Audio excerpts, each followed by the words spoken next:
to tell you a story. Well, you could call it a myth or a legend or whatever, but one thing I will ask of you. Don't ask me to say whether it's 100% absolutely the truth. Of course, it happened some time ago, and well, you know how stories go. Well, sir, his name was Slumac. Just Slumac. Nobody ever got friendly enough with him to know his first name or how old he was. But then that's just two of the things that old Casey Indian kept to herself. The most important, of course, being the whereabouts of his gold mine.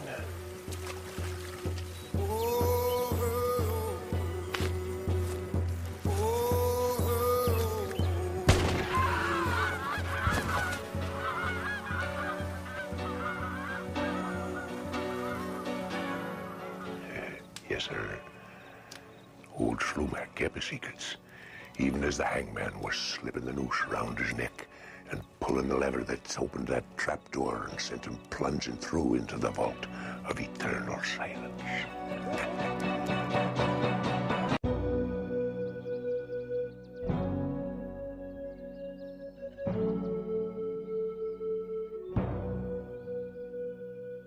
Of course, nowadays, folks don't care much about old Slumac. I mean, whether he was guilty or not, or where he came from or how old he was. No, sir. They straight away want to know about his gold mine, and if anybody found it. And I tell them they best find out how many people have died trying to find it first. That's right. You heard me. So if you're thinking of trekking off half-cocked into Slumac country, there's some things you should know about first, especially about old Slumac himself.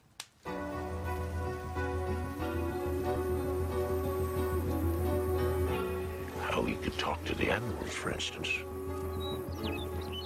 Swim with the otter, and he knew how to commune with the spirits.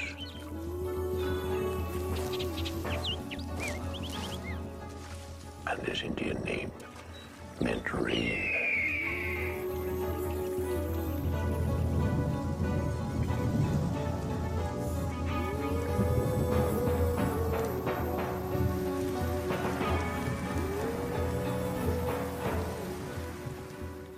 Of course, folks knew what they heard, that he was pretty much of a loner, but he would surprise them by showing up in those saloons in New Westminster, wild and crazy, just like those animals he'd been living with, and he'd order up an orgy of women and drink and all kinds of extravagancies, and he'd pay for them with gold nuggets the size of walnuts. And they heard tell of how he'd throw a handful of nuggets on the barroom floor, just for the pleasure of watching the white men grovel around on their hands and knees. Well, of course, that kind of carrying on soon depletes the coppers. So off he'd go to his secret mine, vanishing into that deadly landscape as if he dropped through a tear in the fabric of the universe.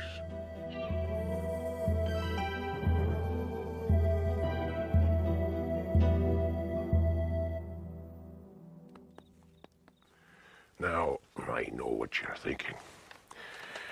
'Cause all folks generally think pretty much alike. You're thinking, why didn't anybody follow him? Well, don't think they haven't tried. For 100 years. Expedition after expedition. Men, women, and children, and dogs, and probably even parrots. Maps they had, every one upon which X marked the spot, and letters in hand from dying men, vowing they were only one expedition away from riches beyond your wildest. Well, now, I'm just getting a wee mite ahead of myself.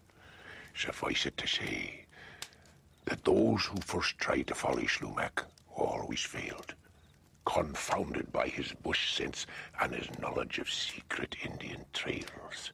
And those who are still trying, yes, sir, they should know there's still danger in Slumac country, against which you can throw all manner of gear and helicopters. all to absolutely no avail.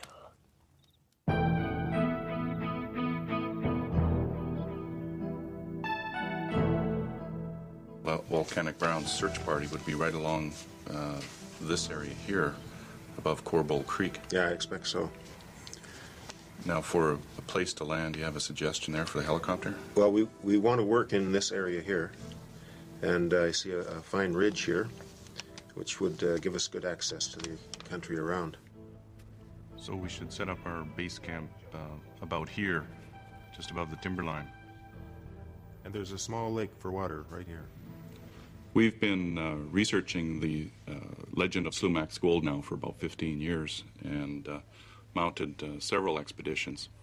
And on this current one, we've pieced together a map and a route to follow the trail of Volcanic Brown, who was a prospector in the 20s who went missing in the area.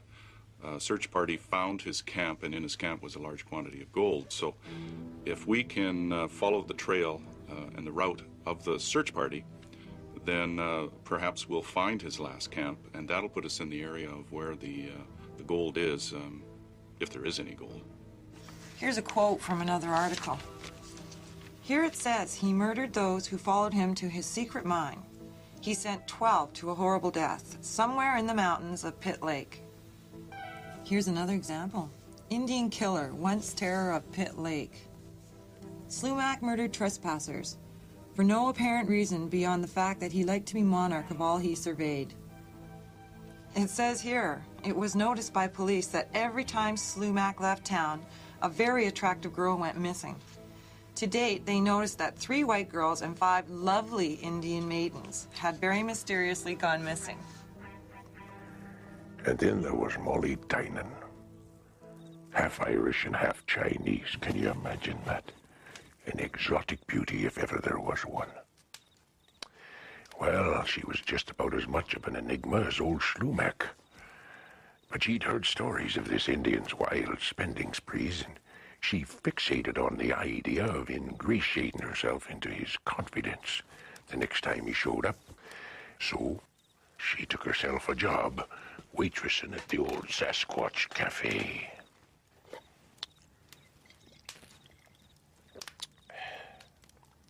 I can smell her perfume just thinking about her. And the way that she walked, well, you know what I mean. So our Molly was confident that she could handle this Bluebeard. And sure enough, when next he showed up with his pack of gold, she won his favor, and a place as his cook and hot water bottle on his return to the mountains. But old Molly fared no better than the rest of them. They dragged her body from the Fraser River with a knife buried deep into her heart, a knife identified as Slumac's. So old Slumac was arrested, tried, and sentenced to hang.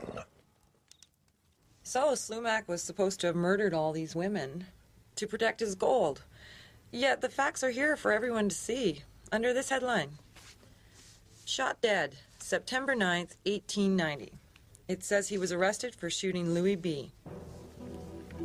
A terrible, unpremeditated murder was committed yesterday afternoon at a point on Lillooet Slough, not far from the Pitt River Bridge.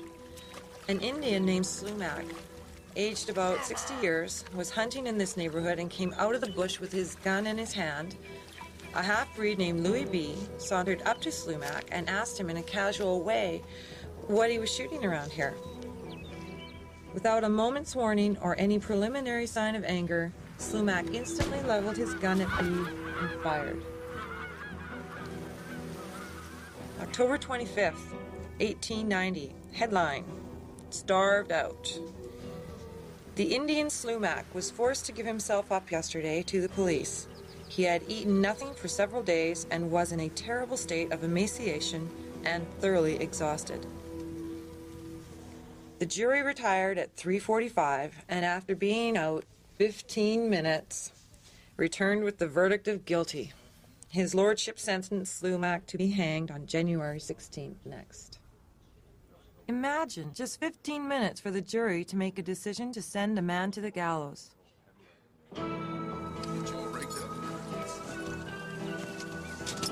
I've heard it said that our primal urges can move mountains, that life possesses an innocent voraciousness that feeds on lives. Well, I suppose old Slumac's story would prove that theory all right. But I wonder, is it really true? Or is Slumac just the product of human imagination that stretches backwards beyond memory?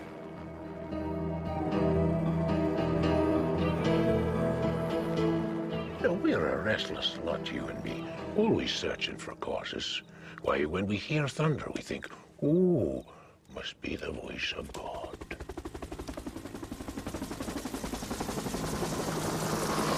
Old Slumac awaited his judgment day like a saint.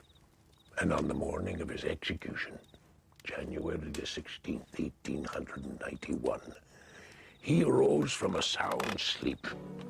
He ate a hearty English breakfast, and he mounted the gallows steps with nary a tremor. Or in the words of the reporters of the day, he expiated his bloody crime upon the scaffold. Now, it is rumored that two strange things happened that day. A woman appeared with a canoe full of gold to pay for Slumac's release. And Justice Montague Drake, the judge who'd sentenced old Slumac to hang, offered to commute his sentence to life imprisonment if he divulged the source of his gold. But old Slumac held fast to his secret. He told the attending priest, Mika Melmus, mine Melmus. That's Indian. It means the mine dies with me.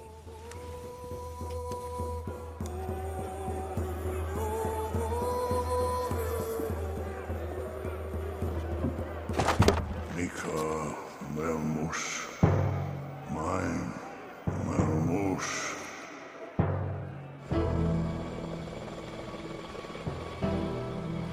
Here we are, left alone in the mountains for the next 10 days, until our helicopter returns. A lot can happen in that time. The lift in took 45 minutes. If we had to hike out, it would take at least a week. We're all a bit apprehensive, but we hope the weather and our luck holds.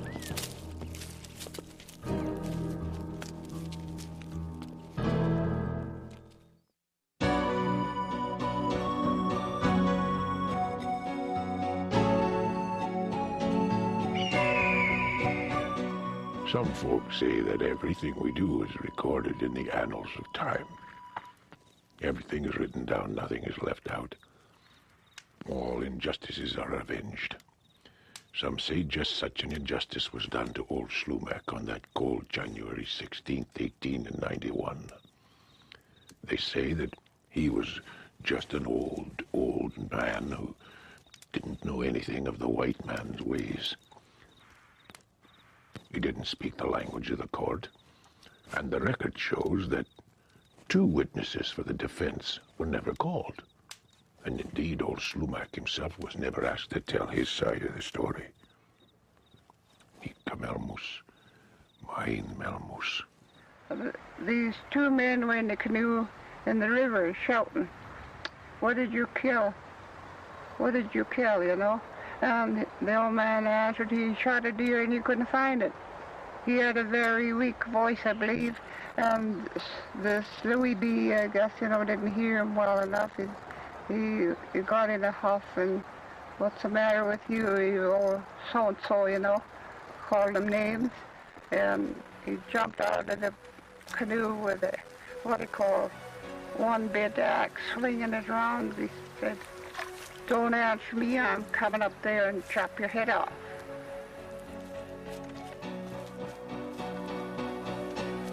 And when he pulled the trigger and shot, you know, and Louis B. jumped backwards, oh, so much stood there wondering what he was going to do.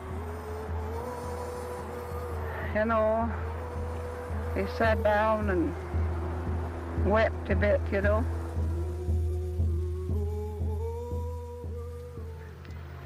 he was judged unfairly. Very, terrible picture painted of him. He was,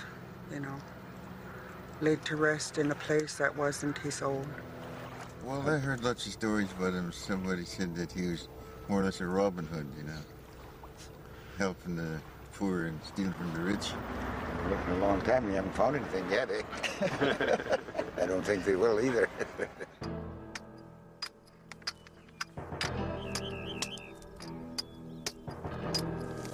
This is the best quartz vein we've seen, isn't it?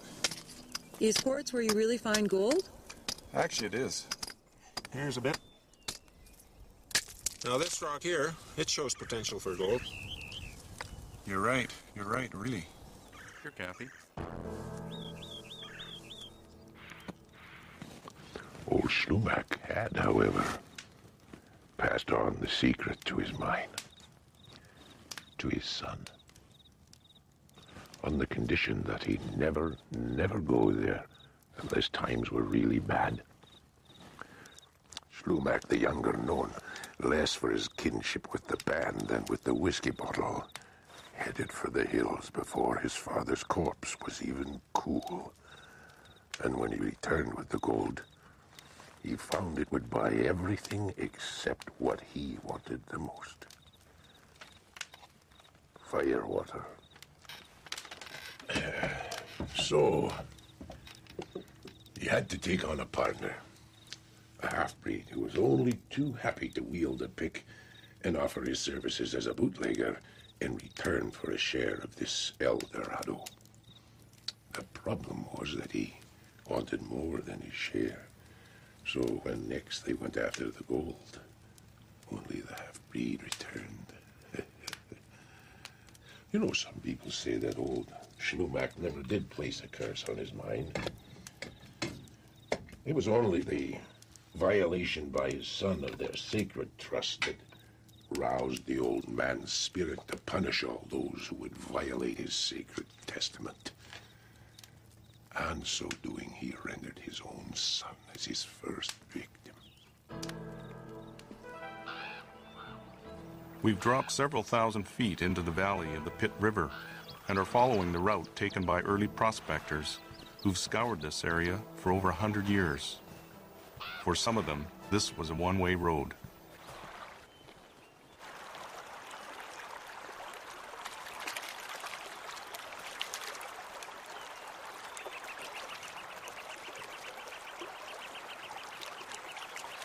Much of the area we travel in remains untouched by man. We begin to feel our venture is a bit like looking for a needle in a haystack. Are we tracking a phantom?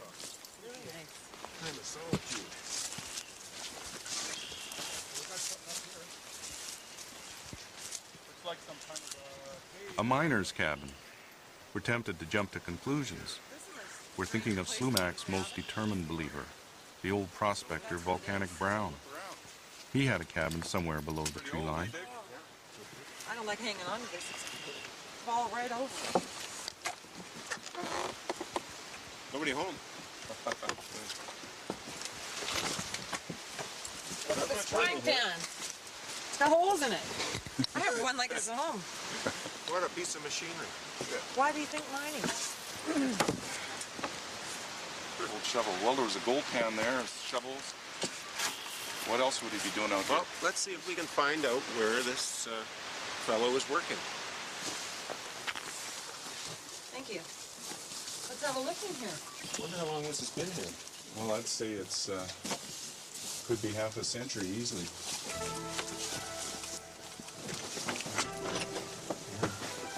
But there's a vein, a quartz vein that goes right along the wall. Oh. Now back to the rock. Let's see what's in this rubble here. How would they have dug this cave anyway? Now there's a nice rock with a bit of quartz right through there. And it's got a bit of a sparkle to it too. So there could be some gold in there. Yeah, look at that. I mean, the guy half used diamond. There's little flecks of gold in that, eh? I'd say so. You see a little bit of quartz running through there. Just tiny, tiny flecks, trace gold. Very nice. One guy that we knew that went up there, he never returned. He was lost up there. So he said that in itself tells you that it should be left alone. If it was there, then by all means leave it alone.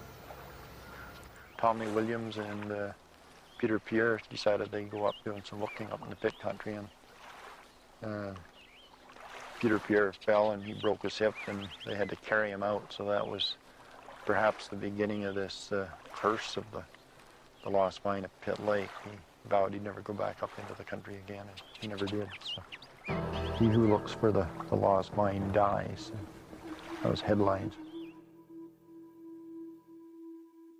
So 3 people that were quite confident in what they did for a living, quite confident in their abilities, have died that were associated to this directly with me, directly associated to the valley, have been in the valley or flown over the valley with me, are no longer alive. So it's interesting. A number of things that have happened surrounding myself going in would give rise to the suggestion there may be a curse. However, I don't believe in curses. Yes, it's greed that writes the never-ending tale of human tragedy. Natural-born greed. Well, that's as good as a curse any old day of the week. You see, you have to understand that gold fever was an epidemic at the turn of the century. Life was a hit-and-miss thing. It was a gamble, a game that was won by those who could brag of riches enough to take a bath in champagne or send their laundry to Paris to have it perfumed. So it's not surprising then, is it, that our half-breed heading up country to increase the size of his fortune found himself with a second shadow.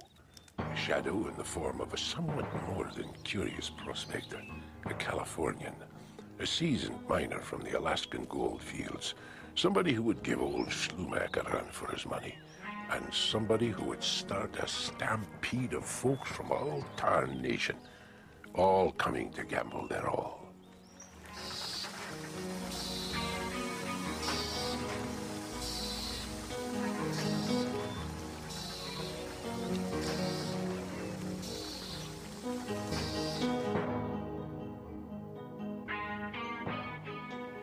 Jackson.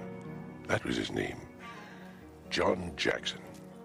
Some people even stopped pointing the finger at old Schlumack and started blaming Jackson for the 100 years of greed and misery that was to follow.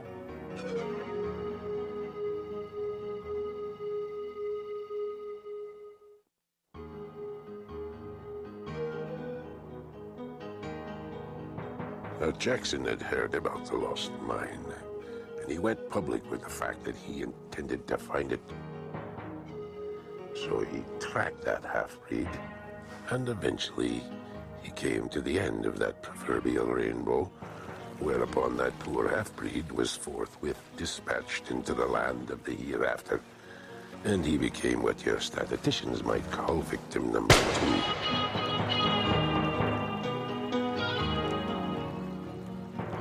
But white men were easily lost in that treacherous topography, and if not lost, then at least frozen, in a country where the weather regularly blew the idea of orderly seasons all to hell and gone.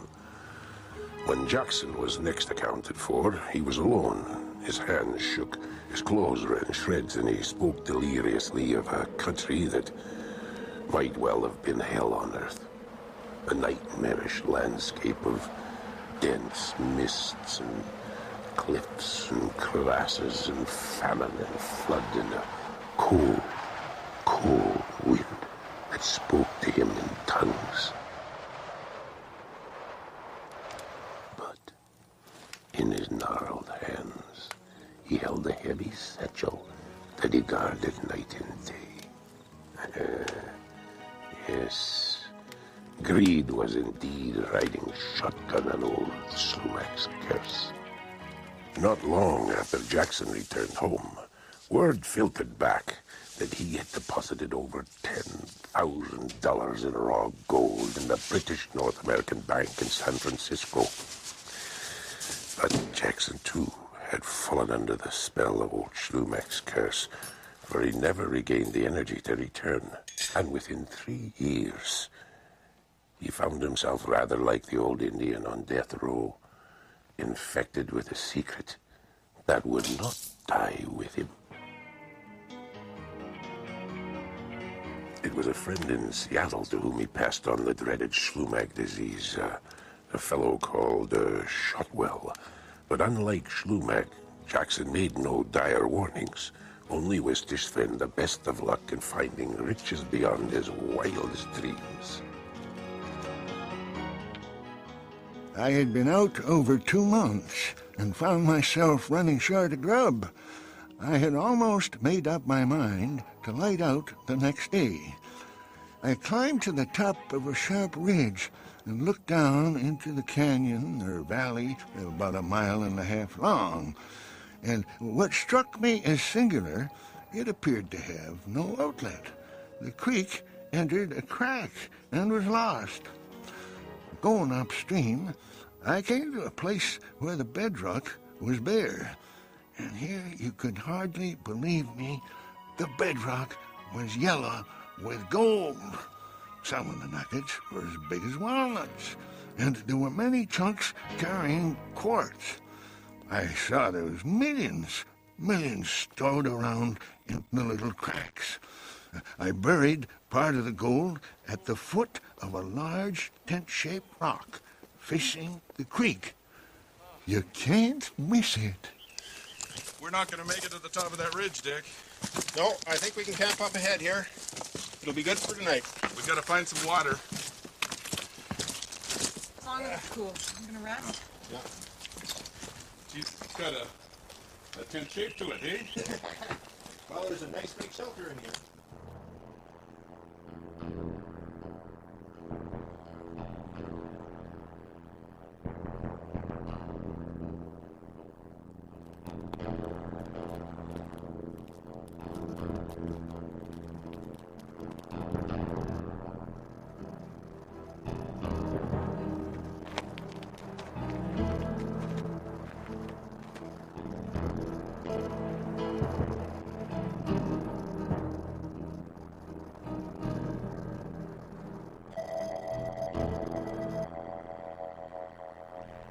Caches of gold, tent-shaped rocks, treasure maps. They sprang up like daffodils. One enterprising young American printed up thousands of them and sold them all for $12.50 apiece. Jackson's letter turned up in various hands, leading some men to riches, some to their death, often to both, which leads me to the most famous of all the seekers after Sumac gold, Volcanic Brown. Now, Brown was a legend in his own right, a respected prospector from the interior, a man who'd staked several rich claims. And also he was supposed to be some sort of a self-taught doctor, a herbalist, who once, under the influence of liquid hospitality, bragged about how that he had cured old Slumac's granddaughter from a chronic ailment and was rewarded with details of the location of the lost mine. Well, Brown eventually acted on that information, and in the year of 1925 he showed up in the Pit Lake area. And folks say that, old as he was, he came out of that dreadful landscape every fall for a few years with a decent pool of gold. Robert A. Brown, he had quite a few names. He was known as Doc Brown, Volcanic Brown, Sunset Brown. He became quite famous in the Princeton area. He discovered the copper mines up around Princeton. And in about 1925, he came down to the coast here thinking, I guess he'd gotten a copy of the so-called Jackson letter and he'd studied it and figured that he could go up there and maybe pinpoint the location of this glory hole that was mentioned in the letter. Well, one year an early cold snap caught Brown high up in the hills, and he could tell by the tingle that his pinkies were less than flush. But by the time he took a look, it was too late to do anything more than any man of action would do. Dig out your pocket knife, burn the crust off the blade, and sit down and, well, you have to understand that Brown was a highly respected man at a time when honor took a back seat to ambition. One time, Brown felt damn sure he was being followed to his mine, so he backtracked and discovered his hunch was right.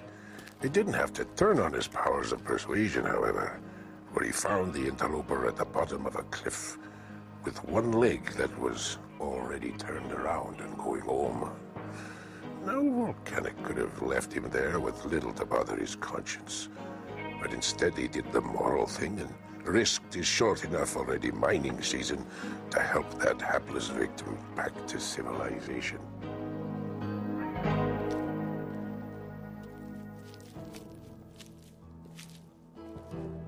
We haven't seen another soul for over a week, and we realize how easily one could go missing without a trace in this country.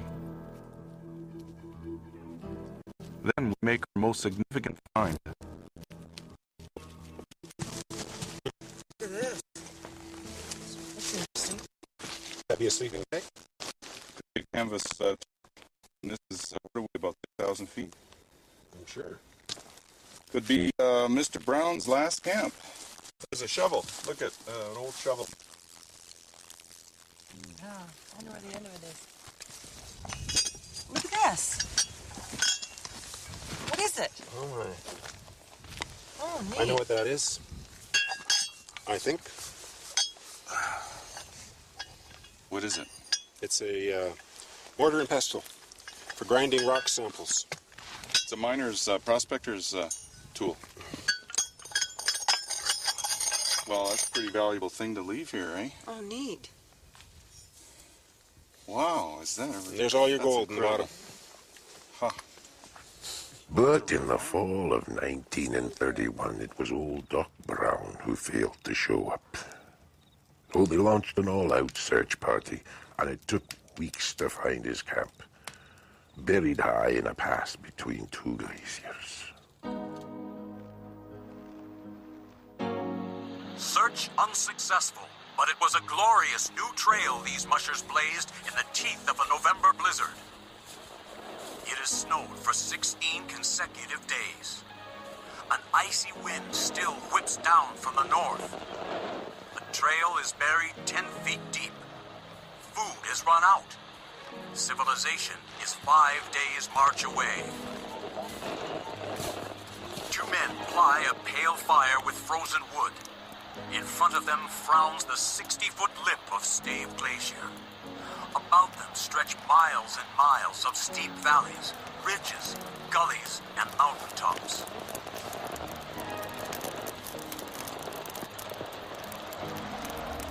The date is November 20th, 1931.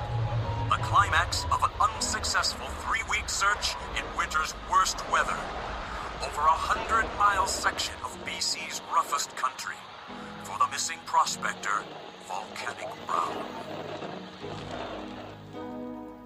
Yes, old Doc Brown was gone for good. Another victim in this deadly saga. For in his tent, which they eventually found, was a jar.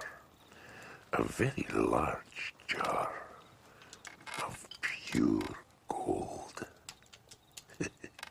I like to think that old Doc Brown is still out there somewhere in those mountains, guarding the gold with Schlumack and counting the modern-day victims of that treacherous curse.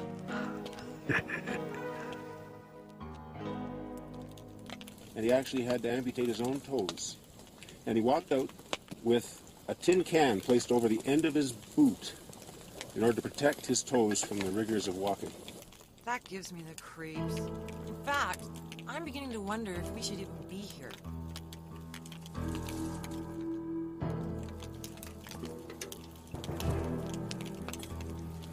Do you really think that this is Volcanic Brown's last camp? Seriously? Well, we're about 6,000 feet in elevation. We're right on the Stave Divide above the Homestead Glacier. It's exactly where the search party in 1931 was looking for Brown. And this mortar and pestle we found, it has to be volcanic Brown. Do you think that's enough? Well, it's more than most people have ever found. Yeah, if they returned.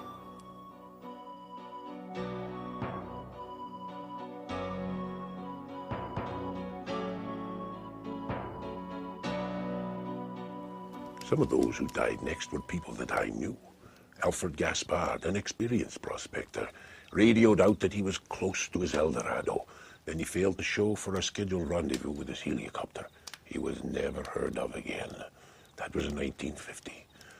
Louis Hagbo, a naval draftsman, set out after Slumac's gold in 1960, found at the bottom of a cliff, dead of a heart attack. Tiny Allen, a handyman at the Port Arms Hotel just up the way, came out of those deadly hills all excited with the intention of staking a claim the following spring. He died that winter of a heart attack. They say that old Slumac guards the entrance to his mine to this very day. As I started in the last 5 years looking for this, to me a curse was nothing. I didn't believe in them. But as time went on, yes, definitely, I stronger and stronger believed that there had to be a curse. But we know that Jackson was in there. We've never found any clues that Slumac was in there except for the pelvis off a 14-year-old Indian girl way up in the mountains. Well, the tent-shaped rock is right behind me here now. We brought it out, and we set it up here. We figured once we do the mine here, that's going to be worth a lot of money. It'll probably go in the office or into a museum or somewhere like that as time goes on. That area has been relatively close to population for a long time, and a lot of people have been up there looking for gold and so on, but it's very rugged, it's very tough country, and a lot of it is covered by glaciers and snow and ice and so on. It's a difficult place to work in, and a lot of it is covered by vegetation, so it's a difficult place to work. And most recently, of course, it's now a park. A large part of it is a park, or will become a park in the future. So it'll be an impossible place to work in now from a prospecting or exploration point of view. What's our elevation there, Dick? We are at 5,400 right now. 5,400, so we're right here. We're going to have to come from the right there onto that glacier, which means we're going to have to come right along that ridge there to the glacier, across the glacier. We go up through the low point, across, and that'll put us up on top there. Right up on the Stave Glacier. Yeah, and according to our map, that'll be right on the route, approximately as best we can, of the search party that went in after Brown. Yep. Well, we're doing good. So when we get up there, we'll have a look at it, and we should be right on our target.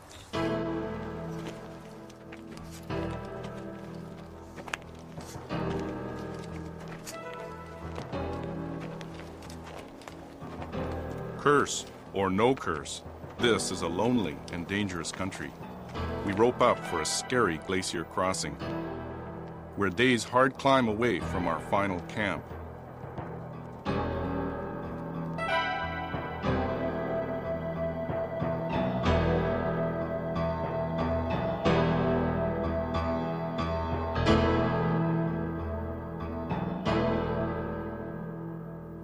It was with mingled feelings that at least some of us assembled in the Westminster jail yard this morning regarded the blessings of civilization. It has been said that the very worst use we can put a man to is to hang him. And those of us familiar with the story of Slumac must not merely have doubted the utility of the old Cowichan's execution, but perhaps even its justice. True it is that he was the murderer of certainly one, and perhaps several other fellow creatures, but he was an old man, and until a generation ago, blissfully ignorant of the existence of the white man.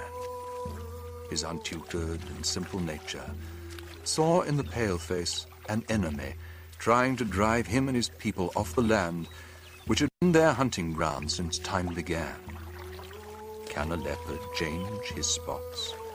Can a middle-aged savage be expected to change his ways at the word of the white man, who benefits the more as the Indians become fewer? Such were the thoughts which forced themselves upon your correspondent as he stood in the jail yard this morning, awaiting the arrival of the condemned man on his short last journey to the scaffold.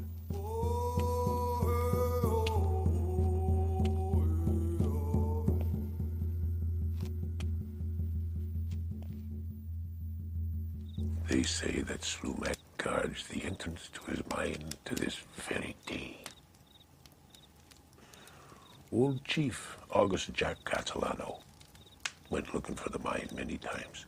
Came close once, he told me, but he had what you might call a close encounter with a large black cloud that spirited him farther away the closer he got to the gold. Chief Catalano never fought back. I'll never go back, he said. Of course, Catalano was ready to believe anything after hearing of the time some other Indians led a prospector into the mountains. One night, sitting around the campfire, old Slumac's ghost appeared. Take the white man no farther, it warned. Message received, all returned, all lived. Nika Malmus, mine Malmus.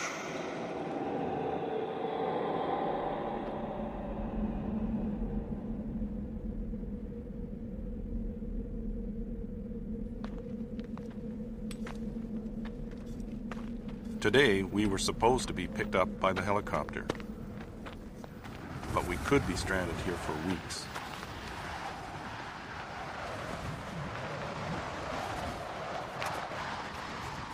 Lima Camp, this is Juliet Alpha Tango. We read you faintly. Over. We've had heavy wind and snow now for 3 days. We're down to our last crumbs, but we're all okay. Can you try and get in tomorrow? Over.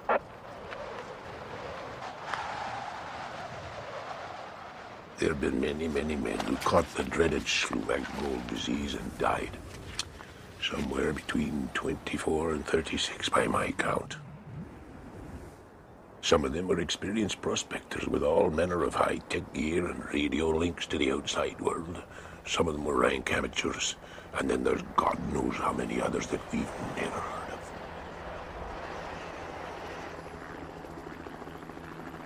A break in the clouds, and not a moment too soon. Up here, winter arrives in early September. The snow will cover the ground and all its secrets for at least the next 10 months. It's the end of our search for this year. Were they all crazy, these rainbow chasers? Or were they just incurable romantics? Well, if they were like me, they loved a good story. And, like me, they probably added a bit here and there in the retelling, coached on by those inner demons who loved to project their evil through the cracks in our subconscious onto the headlines of the day. Let me put that another way. When we don't have all the facts, we use fiction to explain the unexplainable. Well, that's all I know about old Slumac. Of course I know that in spite of what I've been telling you, you're sitting there thinking of lacing up your boots and picking up a shovel and a map and heading for those hills. Well, before you do, my friend, you best come and see me. I'll try and convince you otherwise. You'd best learn how to sweet-talk a grizzly, and after you've mastered that, you better practice communing with the spirits. Maybe by then you'll realize there are other things more conducive to health and longevity than mixing with Slumac and the curse of his lost mine.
spirits.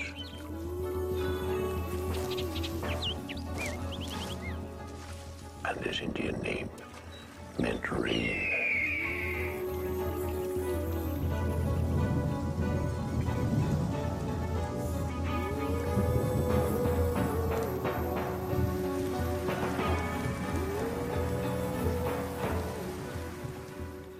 Of course, folks knew what they heard, that he was pretty much of a loner. But he would surprise them by showing up in those saloons in New Westminster, wild and crazy, just like those animals he'd been living with. And he'd order up an orgy of women and drink and all kinds of extravagancies. And he'd pay for them with gold nuggets the size of walnuts. And they heard tell of how he'd throw a handful of nuggets on the barroom floor just for the pleasure of watching the white men grovel around on their hands and knees. Well, of course, that kind of carrying on soon depletes the coppers.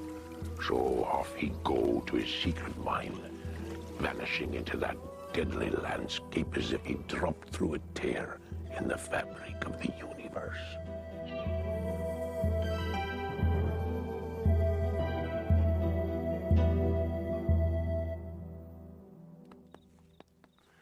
Now, I know what you're thinking. 'Cause all folks generally think pretty much alike. You're thinking, why didn't anybody follow him? Well, don't think they haven't tried. For 100 years. Expedition after expedition to know his first name or how old he was. But then that's just two of the things that old Casey Indian kept to herself. The most important, of course, being the whereabouts of his gold mine.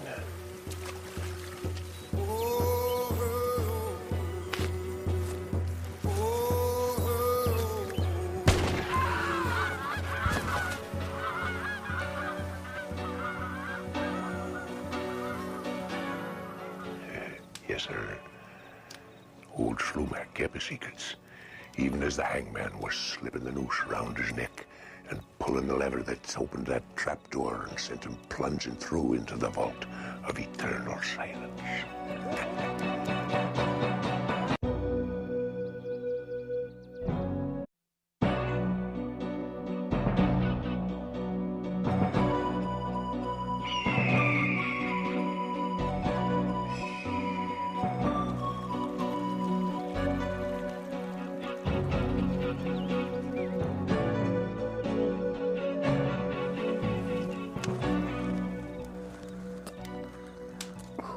Now, I'm going to tell you a story. Well, you could call it a myth or a legend or whatever, but one thing I will ask of you. Don't ask me to say whether it's 100% absolutely the truth. Of course, it happened some time ago, and well, you know how stories go. Well, sir, his name was Slumac. Just Slumac. Nobody ever got friendly enough with him.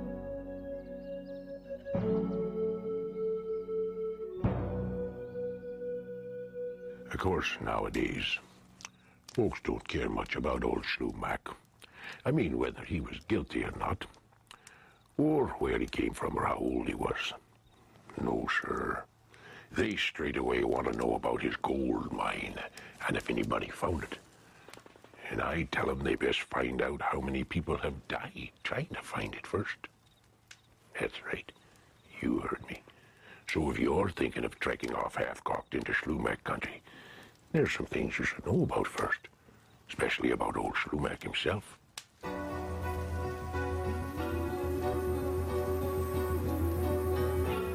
How he could talk to the animals, for instance.